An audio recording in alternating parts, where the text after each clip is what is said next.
Drones, cyber warfare, bio weapons और space defence जैसे अनेक एलिमेंट डिफेंस सेक्टर के लिए चुनौती बनकर इस समय उभरे हैं। टेक्नोलॉजी ने डिफेंस सेक्टर में एक नए अनकन्वेंशनल वॉरफेयर को जन्म दिया है। जमीन पर, हवा में या फिर समुद्र में जिन आर्म्स एंड इक्विपमेंट का प्रयोग होता था, आज टेक्नोलॉजी की वजह से उनमें बड़ा परिवर्तन आपको देखने को मिल रहा है। आज कन्वेंशनल वॉरफेयर का जो स्वरूप हम अपने आसपास देखते हैं, वह आज से 50-60 साल पहले के स्वरूप से कहीं ज्यादा अलग है। जमीन पर, हवा में या फिर समुद्र में जिन आर्म्स एंड इक्विपमेंट का प्रयोग होता था, आज टेक्नोलॉजी की वजह से उनमें बड़ा परिवर्तन आपको देखने को मिल रहा है। लेकिन साथियों, डिफेंस सेक्टर पर टेक्नोलॉजी का प्रभाव सिर्फ कन्वेंशनल वॉरफेयर तक ही सीमित नहीं रहा, बल्कि टेक्नोलॉजी ने डिफेंस सेक्टर में एक नए अनकन्वेंशनल वॉरफेयर को जन्म दिया है।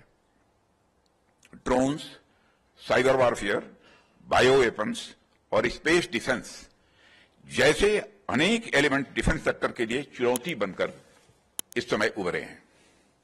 ऐसी स्थिति में एक परिवर्तनकारी दौर में जिस तरह से आप डिफेंस रिसर्च एंड डेवलपमेंट के क्षेत्र में अपने कदम आगे बढ़ा रहे हैं, वह निश्चित रूप से हमारे डिफेंस सेक्टर को और भी ज्यादा सशक्त और मजबूत बनाएगा, ऐसा मेरा विश्वास है। और सबसे बड़ी बात यह है साथियों कि यह काम कोई एक संस्था, कोई एक इंस्टीट्यूशन अकेले नहीं कर रहा है, बल्कि देश के scientist, industrialist, academia, startups, MSME और हमारे यंग एंटरप्रेन्योर्स, ये सभी एक साथ मिलकर इस काम को कर रहे हैं। मुझे ऐसा लगता है कि वक्त आ गया है कि डिफेंस सेक्टर में प्राइवेट सेक्टर की भागीदारी को अब लीड लेना चाहिए। पार्टिसिपेशन की बात नहीं कर रहा हूं, बल्कि प्राइवेट सेक्टर को अब लीड लेना चाहिए। ऐसा मैं इसलिए कह रहा हूं क्योंकि प्राइवेट इंडस्ट्री के अंदर तेजी से हो रहे परिवर्तनों को न सिर्फ एब्जॉर्ब करने की क्षमता है, बल्कि नई चीजें क्रिएट करने की भी उनके अंदर क्षमता है।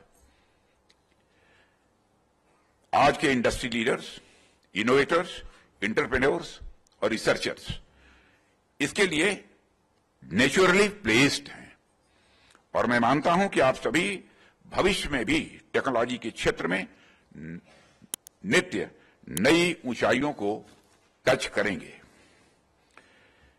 क्योंकि आज की गैदरिंग साइंस एंड टेक्नोलॉजी से जुड़े लोगों की है, तो मैं आप सबसे भी कुछ बातें कहना चाहता हूं।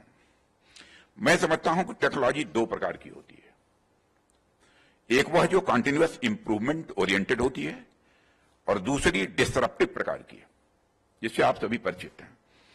आज भारत के डिफेंस सेक्टर में दोनों ही प्रकार की टेक्नोलॉजी पर काम करने की जरूरत है।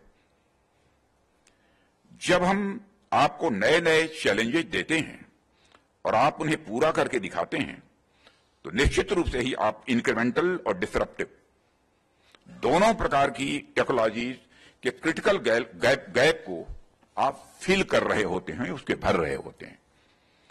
मैं आपको इस बात की बधाई देना चाहूंगा कि आप डेयर टू ड्रीम और 5th एडिशन लॉन्च कर रहे हैं। यह इनिशिएटिव ठीक अपने नाम के ही अनुरूप है। हमारे युवा कुछ नया स्वप्न देखने का साहस करेंगे, तभी उस सपने तक पहुंचने का मार्ग भी प्रशस्त होगा। आज मानव सभ्यता अपने जिस पड़ाव पर है, वह हमारे पूर्वजों द्वारा देखे गए सपनों का ही एक परिणाम है। उन्होंने अगर अपने सपने नहीं देखे होते साथियों, तो मानव अब तक शायद जंगलों, पहाड़ों और गुफाओं में ही अपना जीवन बिता रहा होता। इसलिए अगर उनके सपनों ने हमें यहां तक पहुंचाया है, तो हमारी भी यह जिम्मेदारी बनती है कि इन सपनों के सहारे हम आगे बढ़ें और आने वाली पीढ़ी को और ऊंचे मुकाम तक पहुंचाएं। यह हम सबकी जिम्मेदारी बनती है। यहां मैं यह भी जरूर जोड़ना चाहूंगा कि सपने देखना या सपनों के अनुरूप इनोवेटिव सोच डेवलप करना यह कोई आसान बात नहीं है। यह हमेशा से ये मुश्किल रहा है। यदि मुश्किल न रहा होता तो हर व्यक्ति इनोवेटिव स्वाभाविक रूप से हो जाता।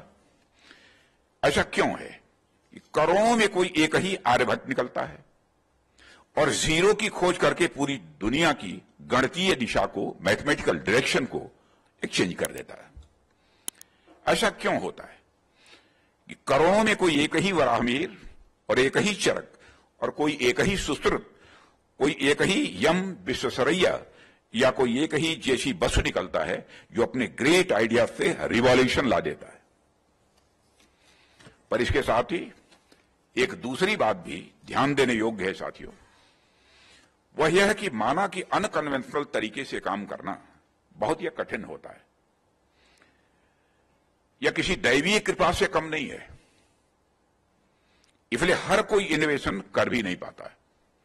पर जब आप लगातार अपनी मेहनत, अपनी लगन से इसके पीछे पड़े रहते हैं तो बिना रुके, बिना थके इसकी ओर आगे बढ़ते रहते हैं और इनोवेशन आपके लिए केवल दैवीय कृपा नहीं रह जाता है। Drones, cyber warfare, bio weapons और स्पेस डिफेंस जैसे अनेक एलिमेंट डिफेंस सेक्टर के लिए चुनौती बनकर इस समय उभरे हैं। टेक्नोलॉजी ने डिफेंस सेक्टर में एक नए अनकन्वेंशनल वॉरफेयर को जन्म दिया है। जमीन पर, हवा में या फिर समुद्र में जिन आर्म्स एंड इक्विपमेंट का प्रयोग होता था, आज टेक्नोलॉजी की वजह से उनमें बड़ा परिवर्तन आपको देखने को मिल रहा है।